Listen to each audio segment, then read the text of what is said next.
Meru Senator Mithika Linturi joins a long list of politicians who have over the years been on the spot over hate speech. But often, no concrete action has been taken. It either ends up with summons, arrests, investigations, or arraignment in court. Are the institutions charged with taming hate speech and violence and fostering national cohesion up to the task? Rita Tinina reports. Utterances by Meru Senator Mithika Linturi landed him in trouble with the law. But his arrest and arraignment in court, if at all, may be as far as it gets, if past instances are anything to go by.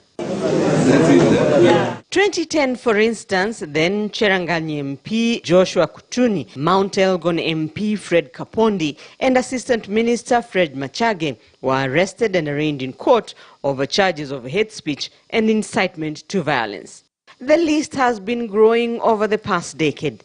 Former Nairobi Mayor George Aladwa, former Kiambu Governor William Kabogo, Gatundu South MP Moses Kuria, former Machakos Senator Johnston Muthama, Busia Woman Representative Florence Mutua, Malindi MP Aisha Jumwa, former Kabete MP Ferdinand Waititu, Bahati MP Kimani Ngunjiri, former Kitutu Masaba MP Timothy Bosire, and Suna East MP Junaid Mohammed are on the list of legislators facing allegations of hate speech. And so is Kapseret MP Oscar Sudi, Emurua Dikir MP Johanna Ngeno, Narok Senator Ledama Olekina, and Nandi County Senator Samson Cherargei. Moses Kuria and Johnson Muthama were acquitted of hate speech. Charges against William Kabogo were dropped, while some legislators are out on bail.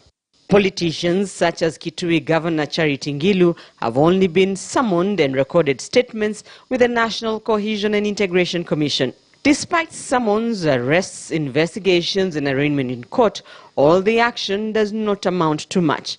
The country has the National Cohesion and Integration Commission charged with guarding the country from hateful or abusive statements.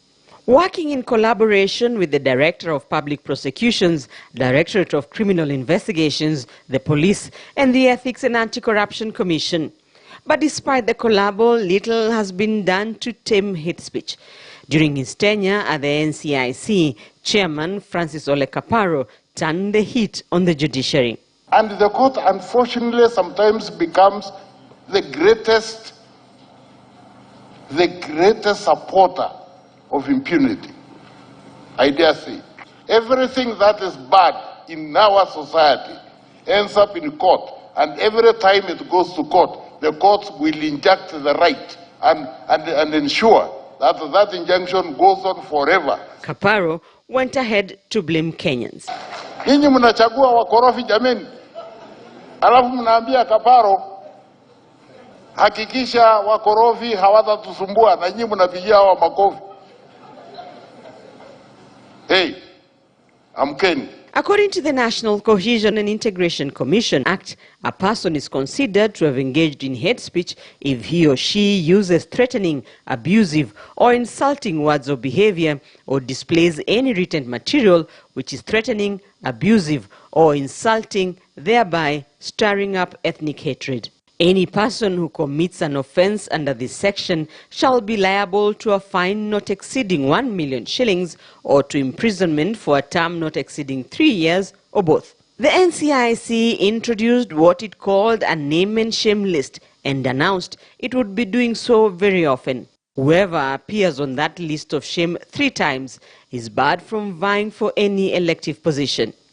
This has been done only once and is yet to bear any fruit. With little action having been taken ever since the NCIC was formed and the NCIC Act crafted, it may be a while before Kenyans see any real measures as agencies charged with promoting national cohesion seek to prove that they are not toothless bulldogs and the National Cohesion and Integration Act is good not only on paper.